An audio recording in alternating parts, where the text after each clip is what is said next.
Welcome to the Michigan Golfer Show with your host, Bill Shelton.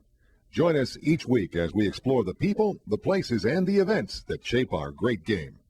My name is Butch Rhodes, and I'd like to welcome you all to Michigan Golfer TV.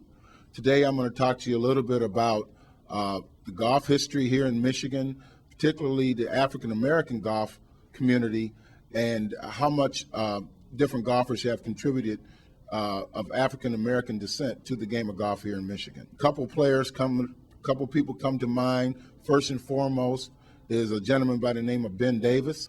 The other people I'd like to talk about is, of course, Calvin Peete, who was born here in Detroit. Lee Elder spent a lot of time playing golf here in Detroit. Some of the people that are amateur golfers that have played well here in Michigan, the first and foremost that comes to my mind is a gentleman out of Pontiac, Michigan by the name of Charles Winfro. Charlie was fortunate enough to win the Horton Smith championship twice in his playing career. Another person that's won the Horton Smith is a gentleman by the name of A.C. Burks. A.C. Burks is out of Detroit. He's still one of the top Publix players here in Michigan, and plays and participates in quite a few of the amateur senior events here in Michigan to this date.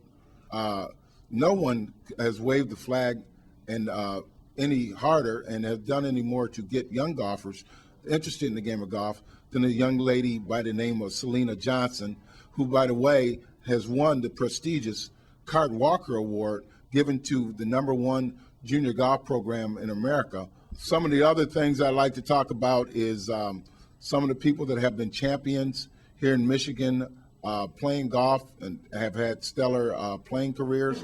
First and foremost, it comes to mind is the only African-American player to ever win the Michigan Open, and that's Pete Brown. Pete Brown went on to also become the first African-American player to win on the PGA Tour.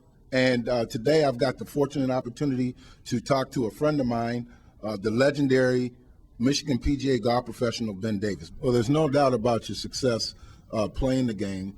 One of the things that I found was real interesting about your career was how humble and how gracious you've been going through your career when you've had so many things working against you. I know when you first got started playing golf, you mentioned that you used to play in some of the tournaments by yourself. Can you talk about that a little bit?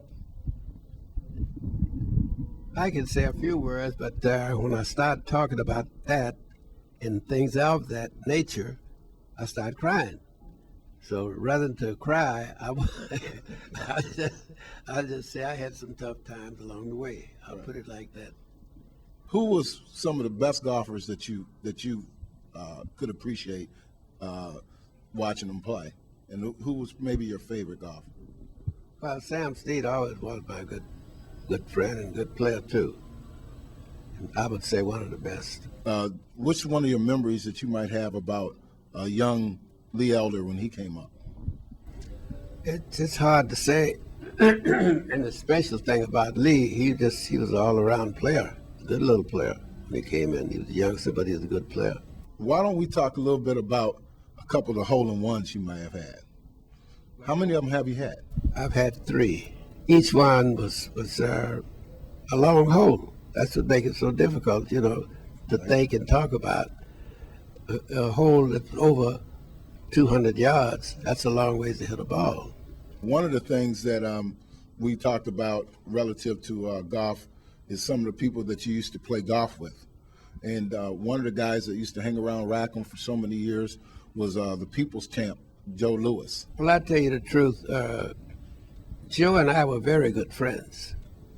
And he paid many checks for me. And when I say that, I'm speaking about, I don't mean I won money off of him. I don't mean that at all.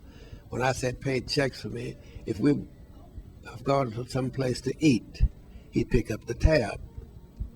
And if I say I want to go to a different golf course from what we've been playing, this way out, then he said, well, I'll get the cab, or I'll get the car, or I'll get a chauffeur, something like that. So he was a very nice guy. Very gracious guy. That's right. And he always felt good about doing something good for somebody else. When you play golf with Joe Louis, one of the other people that was around Rackham that got their start with you was a guy named Pete Brown. Oh, yeah. Can you talk a little bit about Pete? Pete didn't stay there too long.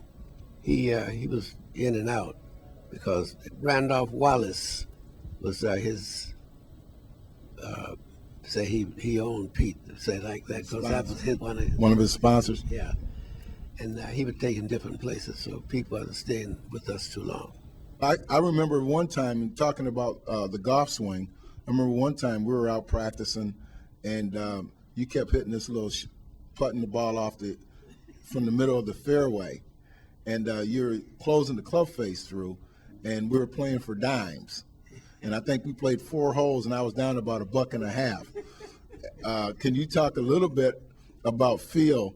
So you're laughing now. Yeah, we have a lot of people in Detroit alone that play good golf, and some that come in and out and play good golf. And take you, for instance, you're a good player.